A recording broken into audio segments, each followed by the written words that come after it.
Hello bachcho, let us read this given question. So the given question says that average distance of the earth from the sun is L1. If 1 year of the earth is d days, 1 year of another planet whose average distance is L2 from the sun will be.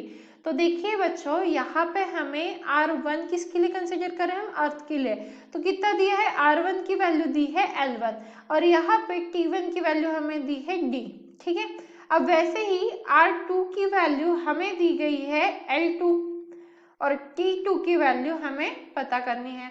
अब K plus third law के हिसाब से मुझे पता है T square is directly proportional to R cube होता है, right. यहाँ पे हमें 1 ईयर ऑफ अनदर, जो अनदर प्लैनेट है उसका टाइम निकालना है, ठीक है। अर्थ के लिए हमें डिस्टेंस दिया है L1 और टाइम पीरियड भी दिया है, दैट इज D, डेज, ये डेज में है, D डेज। और उसी के साथ हमें अनदर प्लैनेट का डिस्टेंस दिया जिसकी वैल्यू L2 है, पर उसके लिए हमें टाइम की वैल्यू निकालनी है।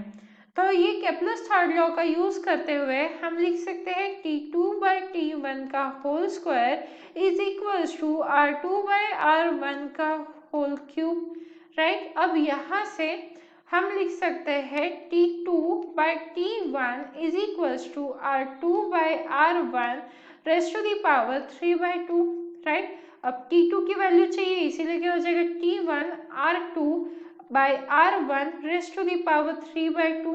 अब वैल्यूज को सब्स्टिट्यूट कर देते हैं, T2 is equals to T1 क्या है, D है, R2 की वैल्यू क्या है हमारे पास, L2 है, R1 की वैल्यू है हमारे पास L1 और raise to the power 3/2 days, right. ये डेज में आएगा, तो यही तो हमारा आंसर है, T2 की वैल्यू फाइंड आउट करनी थी। अब ऑप्शन मैच करेंगे तो D L2 बाय L1 ये रेज़ टू दी पावर 1/2 है, इसीलिए ये गलत है।